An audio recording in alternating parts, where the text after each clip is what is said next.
Hey guys, welcome to another edition of Trading Bitcoin with your host, Tone Vase. Oh man, I was not going to do a video today. I literally have about 25 minutes because I have to check out of my Airbnb and I'm going to have to get to the airport. I have to actually meet some people for an interview and then get to the airport. But saw the price this morning, wanted to do some work, and instead was reading about the whole 1Broker thing and checking out uh, Bitfury's Lightning coffee machine. Man, Lightning payments are happening way faster than I even expected. All right, let me set up the chat box. I don't know how many of your questions I'll be able to get to. Let me do this. Let me do that. What do we got? I'm definitely not going to have time for the Ripple scam token. All right, let's also let me just see. All right, cool. It looks like everything's working. Everything's functional. Let's go to screen share. Let me quickly talk about 1Broker. Then we take it from there. Okay, so the SEC, CFTC, FBI, and God knows what other agency has come down, took the hammer down, and they've taken out 1Broker.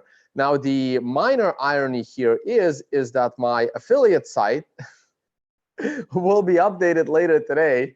I've been debating whether to add 3 more or to replace one of the other affiliate sites with something. And it looks like replacing the affiliate circle with something. So Paybis is now gonna go right over here and replace the 1Broker.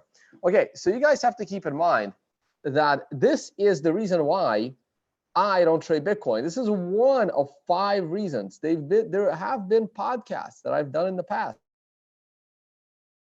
why I do not trade crypto. And yet, for some reason, people just don't comprehend that any one of those 5 reasons is enough for me not to trade crypto. These are the 5 risks that I have with crypto that I don't have by trading Apple stock.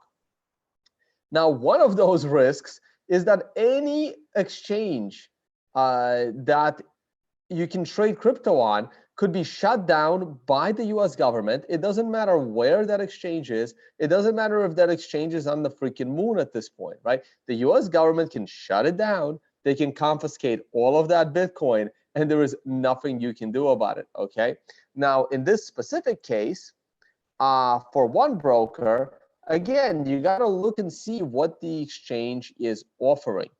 Now, if I had to guess, I would say that the biggest problem look, they went after them across the board, right? I mean, once they can get them on one thing, they're going to go like, oh, and they were also money laundering and they were also doing wire fraud, right? Like, as far as I know, not a single user of 1Broker has ever been scammed, right? So I can assume what their biggest problem is. Here it is. Selling security-based swaps to US and international investors, right? So, and they even say it right here that, where is it?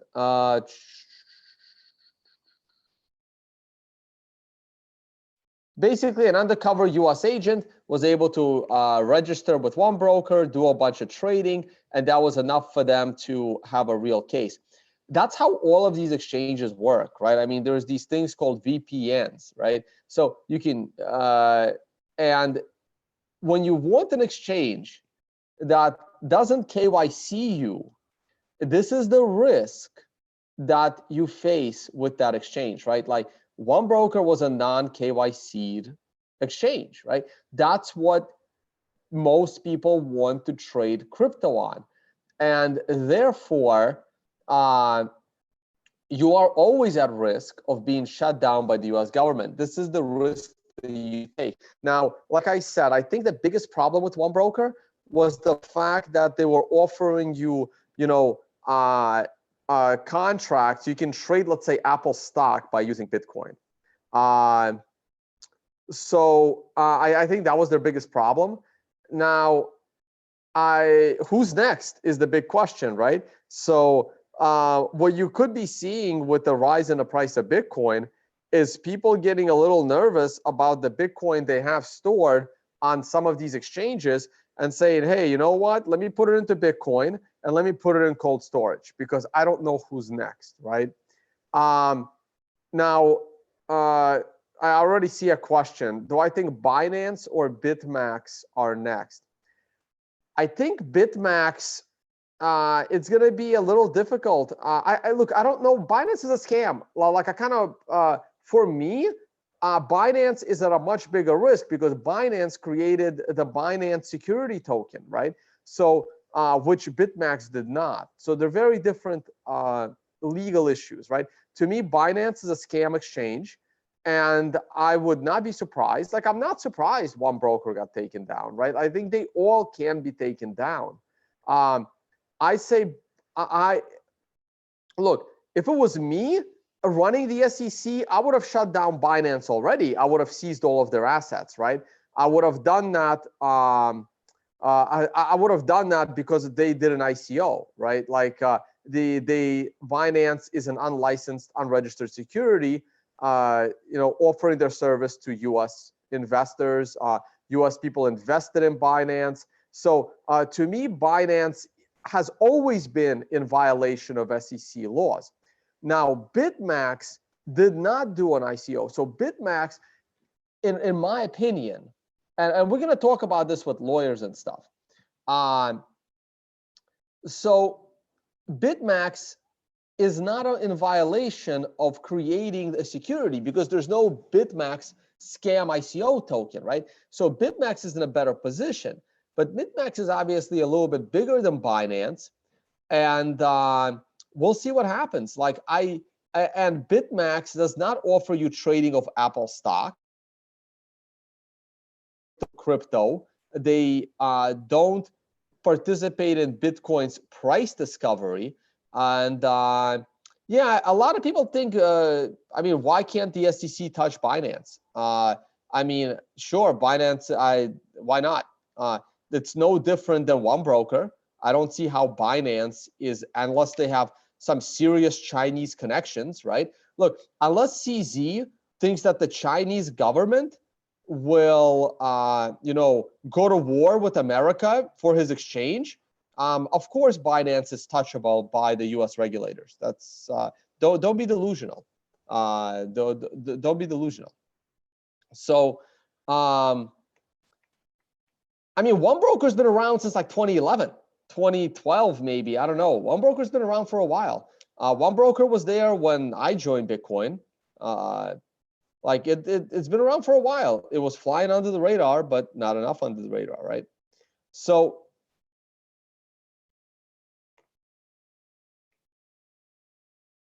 well, that's the thing, right? Like, was 1Broker a scam, right? Like, I think that Binance has always been a much bigger scam than 1Broker ever was. Like, I never saw 1Broker as a scam.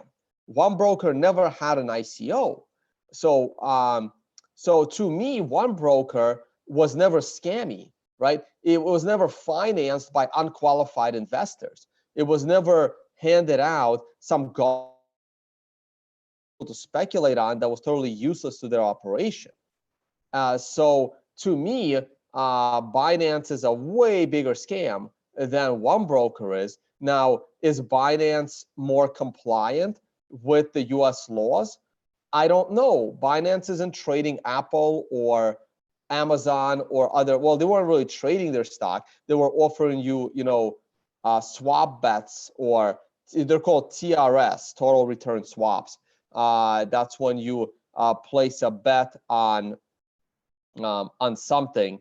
That's when you're able to place a bet on something which has some other price discovery, right? So yeah, so I mean that, and then the same thing goes for BitMax, right? Like, but these are different SEC laws. So like the SEC can still say that So I don't know. This is why I have a lawyer show, which I haven't had time to do, but we'll talk about this on the law show. I do want to get to the price. I don't want to talk that much about this anymore, but it's unfortunate. But this is why it's so risky for you to keep any reasonable amount of Bitcoin on any exchange, whether it's 1Broker, whether it's any of them, right? Because the U.S. government can come in and seize it, and it's unfortunate, but that's what it is. Now, again, people want unregulated trading, and this is the risk that you take with unregulated trading. I know my funds are safe in my traditional broker. I use not 1Broker, sorry. I use Interactive Brokers, for example, and my retirement funds there, and that's pretty safe, you know?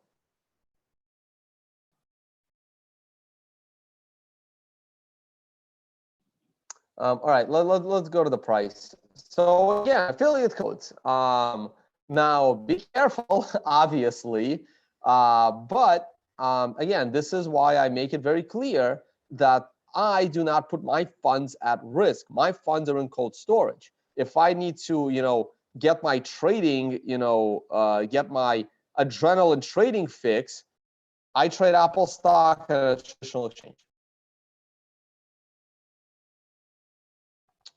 Workshops. 6 seats left in Amsterdam this Saturday, so you guys better hurry up. Chiang Mai and Singapore still have plenty of room, and then Australia. All right, let's go straight to this.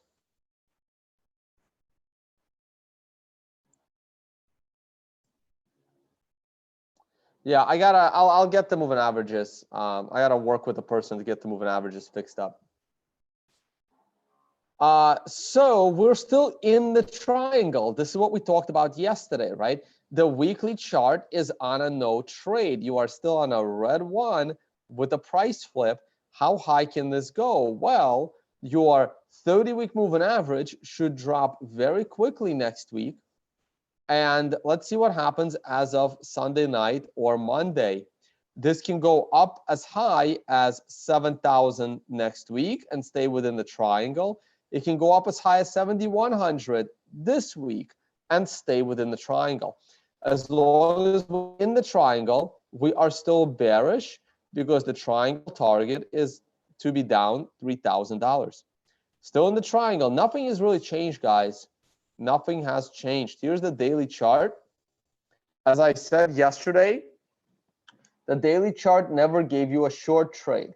Red 2 never went below a red 1. Red 3 never went below a red 2. I can now delete this line because I was waiting for that line to be crossed. I can also delete these lines.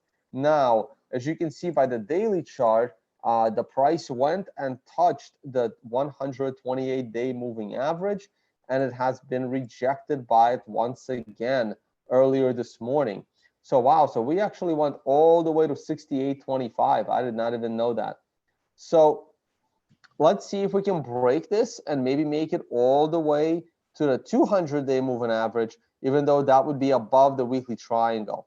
I remain generally bearish, but the daily chart is currently on a no trade. You need a green 2 to be above a green 1, but now you're going to run into weekly resistance. Here is the 12-hour chart. Now, the 12-hour chart, if you are to blindly trade the sequential system, the 12-hour chart gave you a bullish trade as of a green 2 going above a green 1. That took place at a price of 65.30. So above 65.30, there was a bullish trade on the table using the 12-hour chart. Where would your stop loss have been? I would have put an initial stop loss right below the swing low. I would have raised that stop loss very quickly, probably to the most recent candle swing lows. Once this giant candle concluded, I would have set a break-even stop. If you did enter this trade based on the sequential system, you stop loss be. My current stop loss would either be in the middle of this candle, which is just under $6,600, Or I would, with 4 hours to go in the current candle, I would be very eager to move it to the low of current candle. So in about 4 hours, I would probably move that stop loss to 66.90, and that would pretty much be it. Here's the 4-hour chart. The 4-hour chart, just as the 12-hour chart, you see how it bounced right off the moving average. Oh, I should have just used that line. Line, I'll just leave it. So the stop loss would have came in the same thing at the swing low. Man, keeps popping up. The bullish entry using the sequential blindly, that gets you in on a green 2 above a green 1. So that takes place at what price? That takes place at a 65.40. And that's your stop loss. Once this giant candle shows up, you set a break-even stop loss. Then another decent candle, I would have put it to the low of that candle.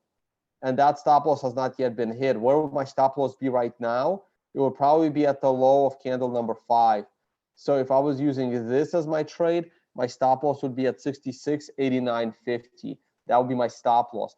Now we have broken setup trend line. That's bullish. If we can get above and get a 9, that's a beautiful exit at the 9, and then reevaluate and then see what happens. Here's the 1-hour chart. Same thing. On the 1-hour chart, oh man, we didn't even make it to a 9. We price flipped, and then but either way, this candle is a nice exit. So same thing, right? You have a green 2 going above a green 1. So nothing's changed, right? I mean, I wasn't around when this happened. I was out last night with some people instead of doing work. Oops, wrong place. A green 2 went above a green 1 at what price?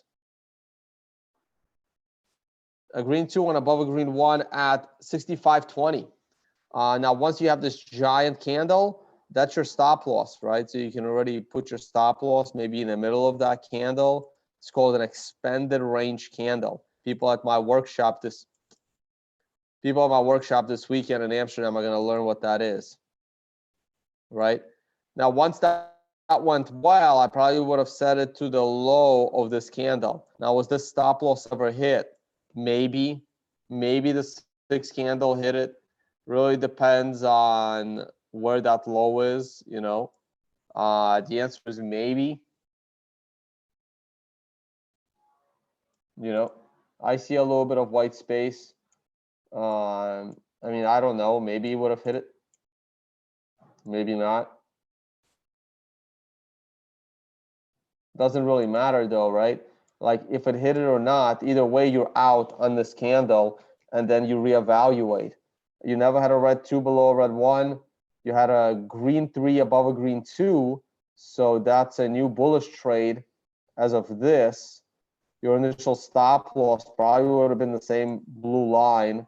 And right now, where would my stop loss be? It'd be above break even.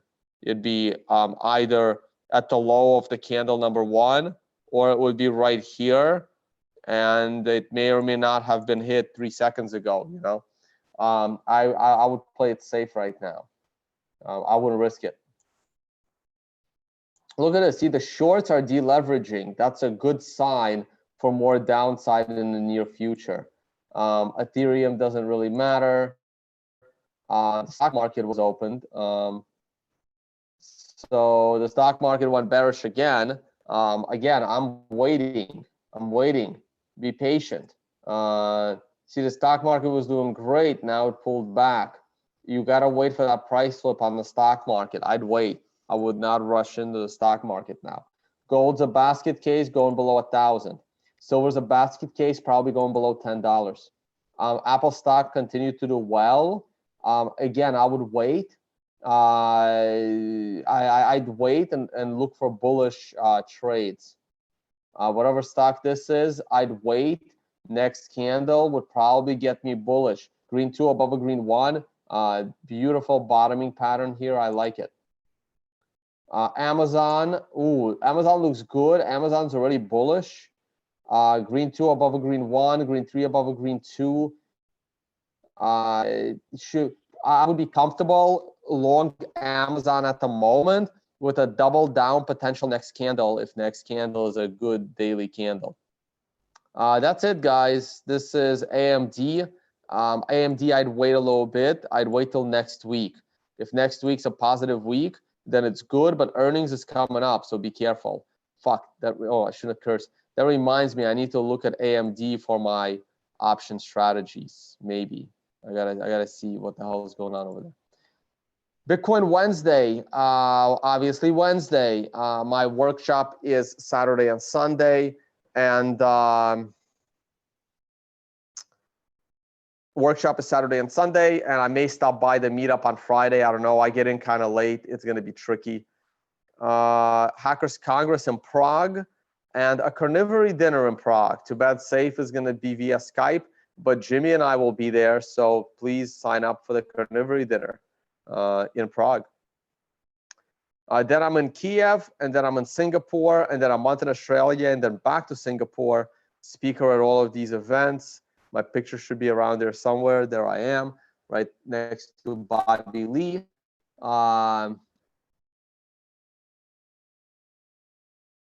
Looking at the rest of the speakers, guys. And that's it. Maybe grab 1 or 2 questions if I see something. Once again, 1Broker has been shut down by the U.S. government. As far as I know, 1Broker has never scammed a single user, and it was basically shut down for violating security laws and all types of other government laws. And this can happen to any exchange, almost any exchange. I mean, Coinbase is cooperating with the government already. I'm sure Circle is as well, and Poloniex. I'm sure the Gemini are, Itbit is. But if you have an exchange that is a non-KYC exchange, you know, the good thing is you can trade anonymously with no KYC. The bad thing is this can happen, okay? I got 740 viewers. Look, Binance, like I said, I don't know if Binance KYCs or not. To me, Binance has always been 100 times scammier than 1Broker. But hey, I don't really control which exchanges the SEC and the CFTC and the FBI and the Department of Justice are going to be going after, right? So there you go. One of the reasons why Bitcoin might be up, I mean, there's 2 reasons, right? Also, don't forget Btrash. Btrash pumped like 22% because of Bitmain. Bitmain might be exiting their Btrash positions. Maybe they're converting them into Bitcoin like they should. And that could help pump the price of Bitcoin. You know, stupid people buying Bcash because of Bitmain's ICO and Bitmain's million Bcash position. So Bitmain might be exiting Bcash. I would if I was them. And that could drive up the price of Bitcoin. You know, people maybe withdrawing from other exchanges, thinking that they're in the same trouble as 1Broker, moving it into Bitcoin, taking out the Bitcoin, putting it in cold storage. That can help drive up the price of Bitcoin. All of these are short-term moves. Good news. Now, we can debate whether this is good news for Bitcoin or bad news for Bitcoin, but news does not reverse bear markets. That's not how bear markets end. It will not end on news. I still have my $5,000 and lower target, and I have not yet walked away from that target. Is it possible that we bottomed? Of course it's possible. Do I think it's likely? Absolutely not. I remain a bear in this market. And the longer it takes for us to get to 5,000, the more pain this bear market may inflict on the unsuspecting and the incompetent and the unprepared traders. Okay, what was I gonna do? Hey, thank you for your tip. Something in Japanese. I can't read that. Sorry. And Leah's not here, though I'm not sure how good her Japanese is. Her Chinese is decent.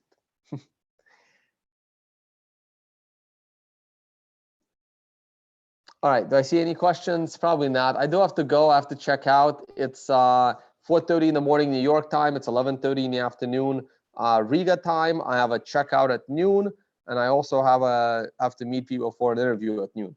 So I'm gonna call it a day, guys. Once again, my affiliate section will now have to remove the 1Broker. That's what you get with anonymous exchanges that only need an email to sign up. And it will be replaced by Paybis, where you can buy your Bitcoin with credit cards. I don't know how great the rates are. The rates seem reasonable to me. But again, it's every jurisdiction is different, so please be aware. All right. If you like my work, please support. I'm pretty sure Amazon links are not going to get taken down by the US government. So that's another way you can support this channel, by clicking on any one of these Amazon links and doing your shopping. All right. That's it for me. I'm saying goodbye to Riga, and I will be in Amsterdam as of tonight. All right, guys. Talk to you all on the next one.